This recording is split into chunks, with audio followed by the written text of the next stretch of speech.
Brought to you by the Every Dollar app. Start budgeting for free today. Heather joins us up next in Baltimore. Heather, what's going on? Hi, I'm calling to figure out next best steps. My husband and I, we've been married about 20 years. About, I would say 10 years ago, we did the Financial Peace University. We were in a ton of debt, and we did that for a while, and then we got distracted and stopped working on it. But happily now, even though we didn't pay attention for a while, we are out of debt other than our house. I have a 6-month emergency fund and everything, and recently I got an inheritance from the passing of my father for some extra cash. So where we're at now, we bought our house 15 years ago. It's 170-ish years old. Whoa. And my biggest argument is stop watching HGTV before you buy a house because it was the stupidest thing we've ever done. So you thought we're going to turn this into some Victorian dream? Maybe not that, but we just thought we could do a lot more than we have in 15 years. So okay. I'm very aware. I even take all the blame because this is 100% on me, this house. Well, he signed on. But so where we're at now, my husband has always wanted to build a sizable workshop. He has hobbies that are big, heavy machinery, and he's slightly hoarderish. It's a good combo. Really expensive machinery plus hoarding. Not as expensive. They're just big. So right now we have about $120,000 or so from the inheritance, and he clearly wants to go forward on the building the workshop because the plan always was build the workshop, then we would have the space to solve other house problems. I have been here long enough to know that my house needs too much, like our foundation, massive issues, like, everything is old. Everything's basically going to need replaced at some point. In fact, it's needed replaced. So just sell your house. Sell your house. That's what I am thinking we should do. Like, it would be smarter to sell our house and find another house. The area we live in, Maryland, is an incredibly high cost of living area. Just sell your house. Just sell your house. What could it sell for as is without you putting all this work into it? I might be able to get $20,000 out of over what we owe. What do you owe? $190. And you've lived there 15 years? We bought it at 2007, right when the market crashed, so it took a long time just to get back to what we owed. Just sell your house. And we didn't put anything down, so... Sell your house. I'm there. The other concern I have is that I really like our mortgage, where it's at now. Like, he was a sole owner for a long time. Hey, Heather, sell your house. Go ahead. Sell your house. I'm on that, so I want to do that. It's just, but to buy another house, I'm looking at like 400,000, 450 other houses that I could convince my husband to move into. Okay, here's another idea. I just thought of it. Don't sell your house. Okay. Uh-huh. Ta-da. How does that hit you? Well, that's the other one I'm at, but then I have to spend all the money either. Like, I still can't say all right, yes I got a new idea. I should just fix the house. I have a new idea. Sell your house. And we're back. Here's the deal. There's not a right or wrong here. You have just twisted yourself up like a pretzel. Oh, I have. Yes. That was tricky, John, what you just did. Do what? You talked about the anxiety thing. My $1,500 a month mortgage doesn't give me anxiety anymore. A new house, another $1,000 a month mortgage on top of that does. But you're forgetting that $1,500 is not $1,500. It's going to be $150,000 because of what you're going to have to do to this place over the next decade. But if you put, if you just got a $100,000 inheritance and you put $100,000 into that house, it will appreciate for what?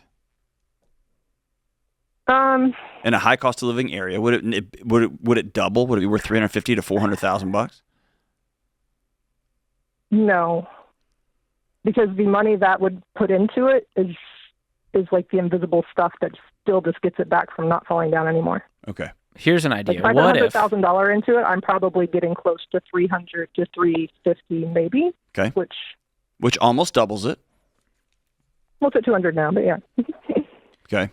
What would it cost to rent somewhere? Let's say you sold it, you have $140,000, you keep saving and saving on top of that. What if for 1 year you rented while saving? Would your husband go for that, or does it crush his dreams? Not for 5 seconds. Why? He has stuff problems. Okay. Well, let's deal with the stuff problems instead of putting ourselves in a terrible financial position. Here's what I think. Can I just say what I think? You can tell me if I'm wrong. Say, you're an idiot and you're wrong. I think your marriage is not as good as you're letting on. And I also think and maybe your marriage isn't bad. You and your husband are on two very different pages. Y'all are great co-managers of your house, your roommates. And you have some other stuff going on. And this is a big merry-go-round that you can get on and go around and around and contemplate all the reasons you should stay and all the reasons you should go. And what it allows you to do is avoid dealing with the scary, scary truth sitting inside your house, probably sitting on your couch right next to you.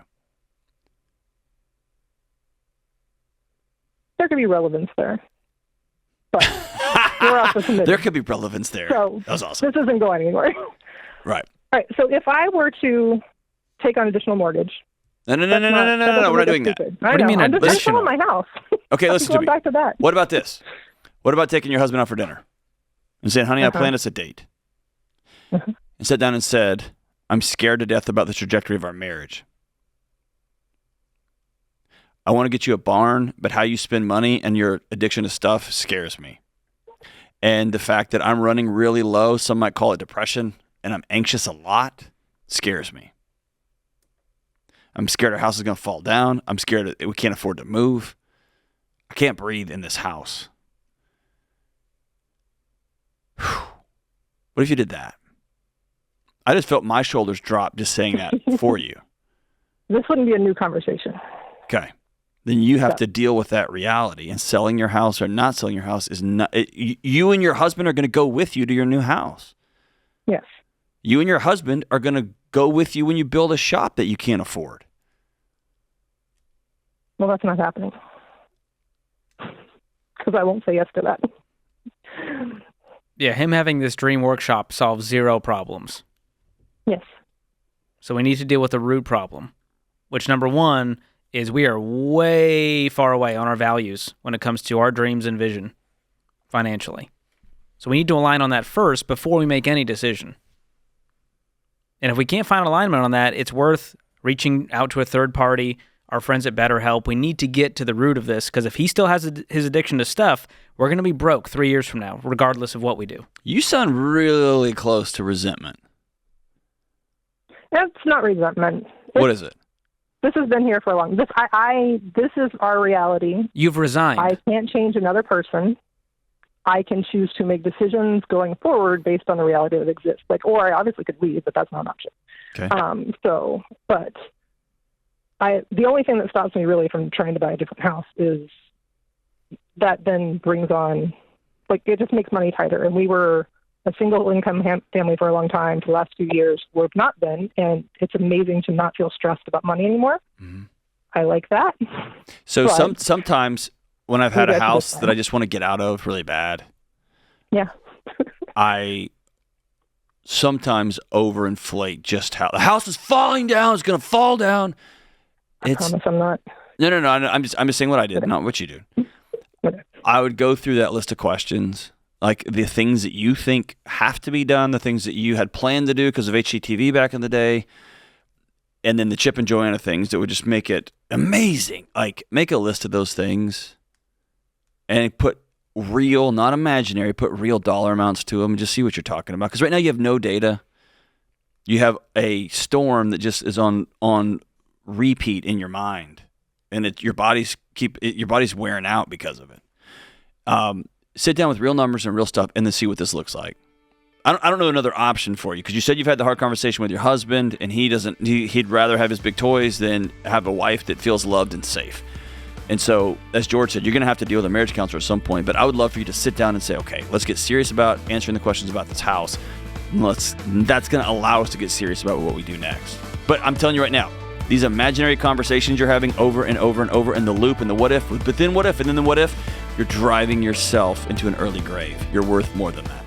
Create your free every dollar budget today, the simplest way to budget for your life.